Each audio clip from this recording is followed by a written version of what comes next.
Do you notice the world falling apart? Are you tired of the lies and deception? If so, then welcome to my channel, where we expose the lies and uncover the truth, helping you get ready for what's coming in the world and helping you get prepared now. Welcome to All Day, Everyday Preparedness. Welcome back to the channel, and welcome if this is your first time here. Prepping just got harder, and more specifically, prepping for SHTF. In reality, our whole way of life and lives will be changed by what was discussed over in Davos by the World Economic Forum. I'm going to show you a clip from the meetings at Davos, and it will blow your mind. Just like the video title says, the World Economic Forum just made prepping for SHTF a lot harder. You see, there's a whole new world of technology and AI that's slowly being released, and one day soon, we will not recognize our old way of doing things. Now imagine your boss at work being able to read your mind and monitor your innermost thoughts, or the government being able to arrest you for something that you didn't do, but that you just thought of. Well, that future is slowly taking place, and it will be fully in place, I believe, within our lifetime. These exact things were discussed over in Davos at the most recent World Economic Forum meetings held last month. You see, these people, these non-elected people, are planning our future, and we're not a part of it. Now, prepping and preparing is the utmost importance right now. Let me tell you, as a prepper, you need to know about these things that I'm going to discuss in this video, because the World Economic Forum and others are changing the way that we will live our lives. Now, check out this clip from the World Economic Forum meetings held last month. Your brain activity when you're asleep. It started earlier in the month. You send a text message to your doctor with a mental swipe of your cursor. Could you take a quick look at my brain data? Anything to worry about? Your mind starts to wander to the new colleague on your team, whom you know you shouldn't be daydreaming about, given the policy against intra-office romance. But you can't help fantasizing just a little. But then you start to worry that your boss will notice your amorous feelings when she checks your brain activity and shift your attention back to the present. What do you think? Is it a future you're ready for? You may be surprised to learn that it's a future that has already arrived. Everything in that video that you just saw is based on technology that is already here today. Artificial intelligence has enabled advances in decoding brain activity in ways that we never before thought possible. You've heard a lot about AI over the past few years. Here at Davos, it's been the talk of the hour. But I want to talk about it in a different way, which is the ability to decode brainwave activity. After all, what you think, what you feel, it's all just data.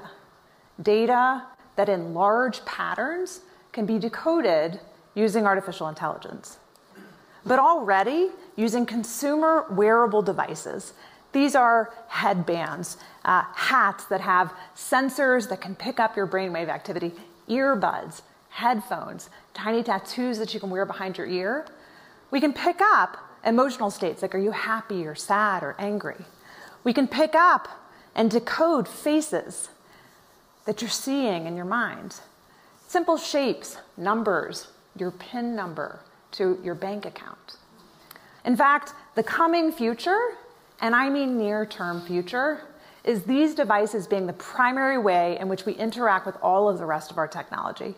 It's an exciting future, a seamless future. It's a future that has already arrived in many contexts throughout the world, and especially in workplaces. So it turns out that one of the most compelling early applications of this technology is to be able to decode at least some simple, effective states of individuals that can potentially improve their well-being, potentially improve productivity, but certainly transform what our lives look like in the workplace and in our everyday activities.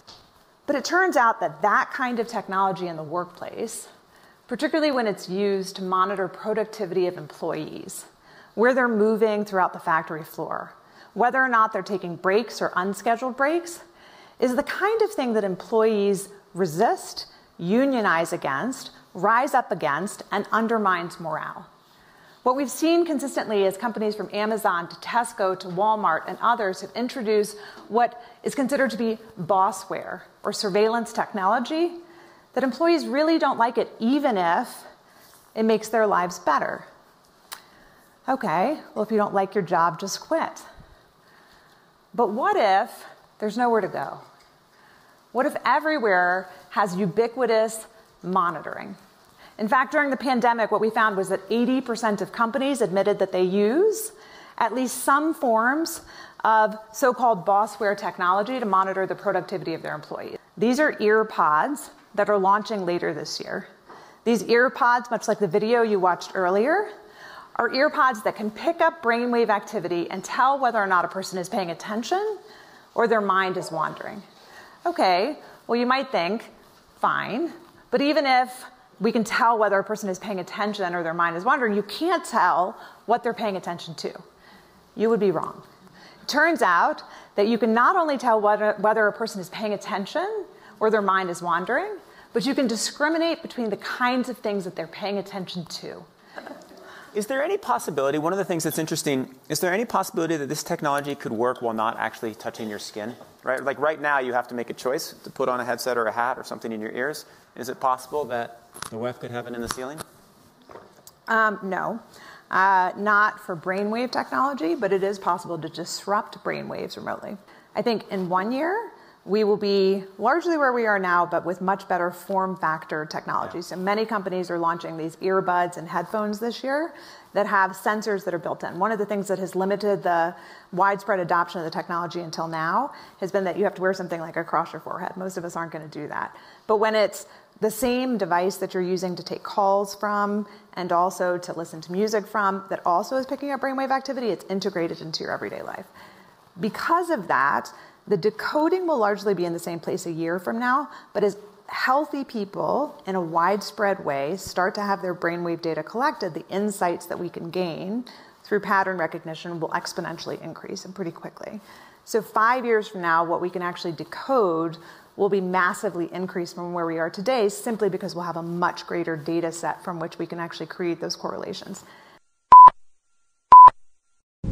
But as you saw in the video clip, they will be able to basically monitor your thoughts, your emotions, your mood from a wearable tech device. I mean, what type of world would that be? Where your employer, the police, the government, they know exactly what you're thinking at all times. Now, you saw the woman in the clip. She admitted that this technology is here and soon it will be rolled out to the public. This is going to be a reality and it will be your reality. So how are you going to live outside this coming system? That is the question that you have to ask yourself. How will you earn money and work and participate in society if this becomes the new normal? So I'm saying this, guys, not to scare you, but how will this be not your reality unless you're preparing otherwise? That's the only way. And I know this won't be popular, but if you're not preparing for this, if you're not preparing for this new way of life and you don't want to be a part of it, in my opinion, you're not prepping at all. Guys, time is running out. Wouldn't you use all your effort and energy to get prepared to live outside of that system? And that's exactly what you're going to have to do. It may not be easy. I've made some videos on how to get out of debt. I've made some videos on trying to come together as a community. And those are the things that you need to do, guys. You need to be as self-sufficient as possible. You're going to have to provide all of your needs. And this will be extremely difficult, if not impossible, to do on your own. That's why you need community and other like-minded people standing and working and living together. So to learn more about how you can prepare to do that, and please check out these videos that I'm going to leave at the end of this video. I'll also leave the video links in the description for you as well. So go ahead and like this video, share this video, and subscribe to the channel and hit the notification bell so we can prepare together. But guys, I want to thank you for watching. Don't forget to share this video because this is important information that everyone needs to know. But again, guys, thanks for watching. Continue to prepare, and as always, be blessed.